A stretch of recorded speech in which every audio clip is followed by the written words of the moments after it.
जो भी लोग कानून की पढ़ाई कर रहे हैं या फिर यूपीएसआई जैसे एग्जाम्स की तैयारी में जुटे हैं, उनकी मेजों पर किताबों का एक बिल्कुल नया ढेर लग गया है। हाँ, बिल्कुल नया ढेर लग गया है।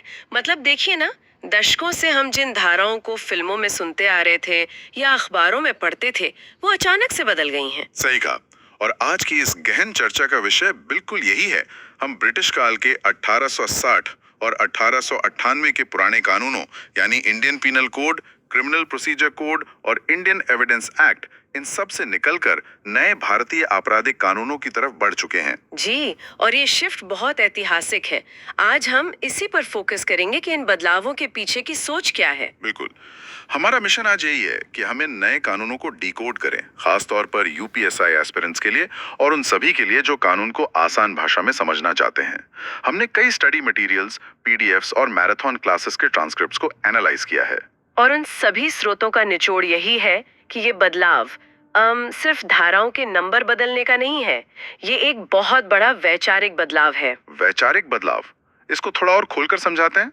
देखिए, 1860 में जब आईपीसी बनी थी ना, तो अंग्रेजों का मुख्य उद्देश्य भारत की जनता पर शासन करना था।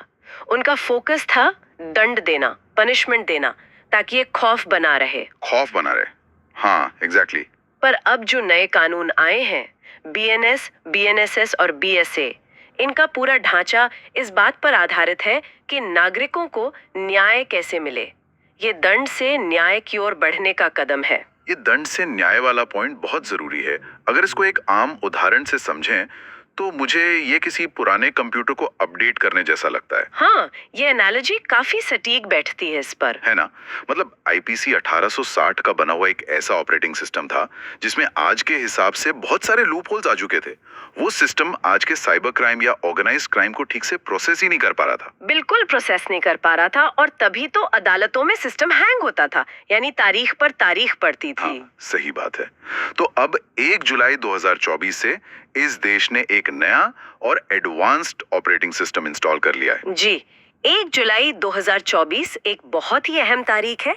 हालांकि इस नई कोडिंग की नींव 25 दिसंबर 2023 को ही रख दी गई थी, जब राष्ट्रपति ने इन तीनों संहिताओं को अपनी मंजूरी दी थी। यानी पिछले साल के अंत में ही ये पक्का हो गया था। हाँ, और 1 जुलाई से तो ये पूरे देश में लागू हो चुके हैं। इसका सीधा सा मतलब ये है कि 1 जुलाई के बाद जो भी नई एफआईआर दर्ज हो रही हैं, वो इसी नए सिस्टम के तहत हो रही है। तो पुराने केसेस का क्या होगा? क्या वो भी नए कानून में शामिल होंगे? नहीं, पुराने केसेस पुराने कानून से ही चलेंगे, लेकिन देश का आगे का भविष्य अब पूरी तरह से बीएनएस, बीएनएसएस और बीएसए के हाथ में है। चलिए फिर इस नए सिस्टम के सबसे दिलचस्प हिस्से के अंदर चलते हैं, जिसने आईपीसी की जगह ली है। मेरा मतलब है भारतीय न्याय संहिता या बीएनएस। बीएनएस को समझना एग्जाम और आम जानकारी दोनों के लिए बहुत जरूरी है। जब भी क्राइम की बात आती है तो धारा 302 एक ऐसा शब्द है जो भारत के हर आम इंसान के दिमाग में छपा हुआ है। मर्डर यानी 302। पर अब ये बदल गया है। पूरी तरह बदल गया है। मर्डर का केस अब बीएनएस की धारा 103 के तहत दर्ज होगा, और इसके पीछे का लॉजिक बहुत इंटरेस्टिंग है। वो कैसे? पुराने आईपीसी ने ना, राज्य के खिलाफ जो अपराध होते थे वो पहले आते थे। महिलाओं, बच्चों या मानव शरीर के खिलाफ अपराध बहुत बाद की धाराओं में थे। नए बीएनएस में मानव शरीर के खिलाफ होने वाले अपराधों को सबसे पहले रखा गया है। धारा 101 से लेकर 103 तक हत्या से जुड़े प्रावधान हैं। ये वाकई एक न्याय केंद्रित अप्रोच है। इंसान की जान की कीमत स्टेट से ऊपर रखी गई है। और एक और टर्म होता है ना, कल्पेबल होमिसाइड, जिसे हम गैर इरादतन हत्या कहते हैं, उसको कहाँ रखा गया है? गैर इरादतन हत्या को अब धारा 105 में रखा गया है। आसान भाषा में बोले तो जहां मौत तो हुई है, पर जानबूझकर हत्या करने का सीधा इरादा साबित ना हो पाए, वो अब 105 में आएगा। इस गैर इरादतन हत्या से जुड़ा एक और बड़ा मुद्दा है जिस पर काफी बहस भी हुई थी। मेरा इशारा हिट एंड रन या लापरवाही से ड्राइविंग के कारण होने वाली मौतों की तरफ है। हाँ, ये एक बहुत ही अहम बदलाव है। लापरवाही से मौत का कारण बनने को नए बीएनएस की धारा 106 में रखा गया है, जो पहले 304 ए हुआ करती थी। तो इसमें क्या नया जोड़ा गया है? धारा 106 में दो अलग अलग सिचुएशंस हैं। पहली तो नॉर्मल लापरवाही की बात करती है, लेकिन इसका जो दूसरा हिस्सा है, धारा 106 सबसेक्शन 2, वो हिट एंड रन पर फोकस करता है। यानी एक्सीडेंट करके भाग जाना। एग्जैक्टली अगर कोई एक्सीडेंट के बाद बिना पुलिस या मैजिस्ट्रेट को सूचना दिए भाग जाता है तो सजा बहुत सख्त कर दी गई है। इसमें 10 साल तक की कैद का प्रावधान है। लेकिन जहां तक मुझे याद आ रहा है, इस सेक्शन को लेकर थोड़ा विरोध भी हुआ था ट्रक ड्राइवर्स की तरफ से। सही याद है। कानून बनाते वक्त जमीनी हकीकत को देखना पड़ता है। इसी विरोध और ट्रांसपोर्ट यूनियंस की चिंताओं को देखते हुए 106 सब सेक्शन 2 को 1 जुलाई को तुरंत प्रभाव से लागू नहीं किया गया था। इसे फिलहाल होल्ड पर रखा गया है। ये काफी प्रैक्टिकल अप्रोच है सरकार की तरफ से। अब बीएनएस के एक ऐसे नए हिस्से पर आते हैं जिसने पुराने सिस्टम की एक बहुत बड़ी कमी को दूर किया है, ऑर्गेनाइज्ड क्राइम यानी संगठित अपराध। ये सच में एक बहुत बड़ा स्टेप है। पहले क्या था कि नेशनल लेवल पर आईपीसी में ऑर्गेनाइज्ड क्राइम का कोई प्रॉपर चैप्टर था ही नहीं। महाराष्ट्र या कुछ स्टेट्स में अपने अलग कानून जरूर थे, जैसे एमसीओसी है। तो अब नए कानून में इसको कैसे शामिल किया गया है? नए बीएनएस की धारा 111 सेक्शन 111 इस मामले में काफी पावरफुल टूल बनकर आई है। पहले अगर कोई माफिया गैंग एक दिन जमीन हड़पता था, अगले दिन फिरौती मांगता था, तो पुलिस को अलग अलग केसेस दर्ज करने पड़ते थे। और कोर्ट में ये साबित करना मुश्किल होता होगा कि ये सब एक ही सिंडिकेट का काम है। बिल्कुल, पर अब धारा 111 ने इसको वापस डिफाइन कर दिया है। अगर 2 या उससे ज्यादा लोग मिलकर एक ग्रुप या सिंडिकेट बनाकर कोई गैर कानूनी काम करते हैं, चाहे वो डकैती हो, एक्सटॉर्शन हो, तो वो अब ऑर्गेनाइज्ड क्राइम माना जाएगा। इसमें मानव तस्करी यानी ह्यूमन ट्रैफिकिंग भी आएगी क्या? क्योंकि वो भी तो बड़े नेटवर्क्स ही चलाते हैं। हाँ, ह्यूमन ट्रैफिकिंग को इसमें खास तौर पर शामिल किया गया है। विशेष रूप से वेश्यावृत्ति के लिए बच्चियों की जो खरीद फरोख्त होती है, ये अकेले इंसान का काम नहीं होता, इसके पीछे पूरा नेटवर्क होता है। और इस डिजिटल जमाने में बड़े बड़े ऑनलाइन फ्रॉड्स होते हैं, कॉल सेंटर्स के जरिए ठगी होती है, क्या वो भी इसमें कवर होंगे? बिल्कुल कवर होंगे। इकोनॉमिक ऑफेंसेस और साइबर क्राइम्स को भी धारा 111 के अंदर ऑर्गेनाइज्ड क्राइम माना गया है। ये बहुत बड़ा बदलाव है। पर अगर इस तरह के क्राइम में किसी की जान चली जाए तो सजा क्या होगी? सजा में कोई नरमी नहीं है। अगर ऑर्गेनाइज्ड क्राइम करते वक्त किसी की मौत हो जाती है तो उस जुर्म में शामिल हर सदस्य को मृत्युदंड या आजीवन कारावास यानी लाइफ इम्प्रिजनमेंट हो सकती है। बाप रे! और क्या इसमें कोई जुर्माना भी है? हाँ, और वो भी बहुत भारी जुर्माना है। कम से कम 10 लाख रुपए तक का फाइन लगाया जा सकता है। ये मैसेज बहुत क्लियर है कि सिंडिकेट बनाकर अपराध करने वालों को अब आम मुजरिमों की तरह ट्रीट नहीं किया जाएगा। ये वाकई सिस्टम को आज की रियलिटी के करीब लाता है। खैर, ये तो बीएनएस की बात हुई। अब उस मशीनरी की तरफ चलते हैं जो इन कानूनों को लागू करेगी।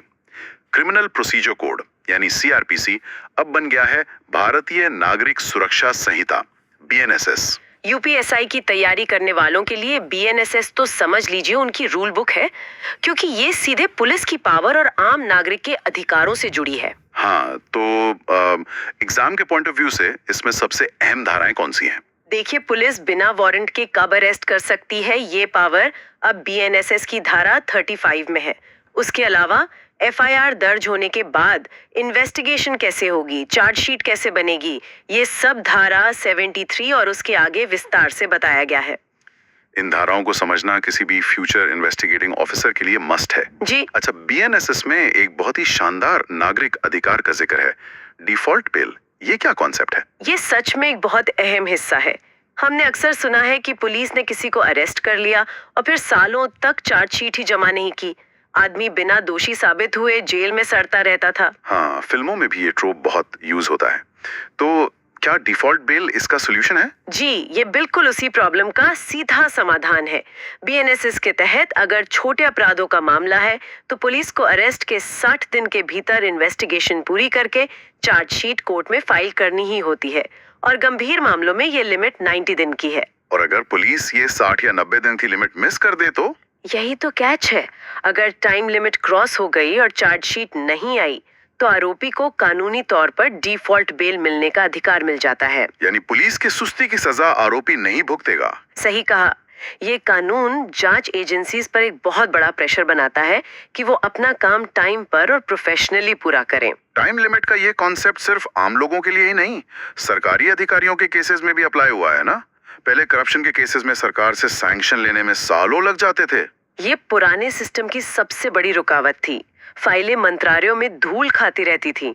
पर अब बीएनएस की धारा 218 ने इस डिले टैक्टिक्स को खत्म कर दिया है। कैसे? अब किसी भी सरकारी कर्मचारी या जज पर मुकदमा चलाने की मंजूरी लेने के लिए 120 दिन की एक स्ट्रिक्ट टाइम लिमिट बना दी गई है। सरकार को 120 दिन में हाँ या ना बोलना ही होगा। और अगर 120 दिन निकल गए और सरकार की तरफ से कोई जवाब ही नहीं आया, फाइल वही दबा कर रखी हूं, तब क्या होगा? इस प्रोविजन की सबसे बड़ी खूबसूरती यही है कि 120 दिन पूरे होते ही कानून अपना काम खुद कर लेगा। इसे डीम्ड सैंक्शन या स्वतः मंजूरी मान लिया जाएगा। अच्छा, यानी कोर्ट मान लेगा कि सरकार ने परमिशन दे दी। बिल्कुल, कोर्ट कानूनी तौर पर मान लेगा कि परमिशन मिल गई है और उस अधिकारी पर मुकदमा शुरू हो जाएगा। तो वो जो फाइल दबाकर बचाने की कोशिश होती थी ना, वो अब बेकार हो जाएगी। ये जवाबदेही तय करने का बहुत जबरदस्त तरीका है। और एक और चीज जो बीएनएसएस में मुझे बहुत एडवांस लगी, वो है डिजिटाइजेशन। गवाहों के बयान को लेकर जो बदलाव आए हैं। हाँ, धारा 265 सबसेक्शन 3 ये जुडिशियल सिस्टम को 21वीं सदी में लेने का कदम है। अब गवाहों के बयान ऑडियो वीडियो रिकॉर्डिंग के जरिए लिए जा सकेंगे। इसका फायदा ये होगा कि गवाह कोर्ट में आकर मुकर नहीं सकेंगे, नहीं काटने पड़ेंगे। इससे सिस्टम में काफी तेजी आएगी। डिजिटाइजेशन और टेक्नोलॉजी की बात निकली है, तो चलिए अपने तीसरे और आखिरी कानून की तरफ बढ़ते हैं। भारतीय साक्ष्य अधिनियम BISA, जिसने 1872 के पुराने एविडेंस एक्ट की छुट्टी कर दी है। BSA को हम डिजिटल युग का कानून कह सकते हैं। पुराने सिस्टम में एविडेंस का मतलब ज्यादातर कागजी दस्तावेज होते थे। पर आज तो हमारी आधी जिंदगी व्हाट्सएप और क्लाउड स्टोरेज पर है, तो इस डिजिटल हकीकत को नए कानून ने कैसे हैंडल किया है? BSA की धारा 2 सब सेक्शन 1D ने दस्तावेज यानी डॉक्यूमेंट की डेफिनेशन को पूरी तरह से फैला दिया है। अब डॉक्यूमेंट सिर्फ कागज तक सीमित नहीं रहा। तो कानूनी भाषा में अब क्या क्या डॉक्यूमेंट माना जाएगा? अब हर वो इलेक्ट्रॉनिक रिकॉर्ड जो डिजिटल फॉर्म में है वो डॉक्यूमेंट है।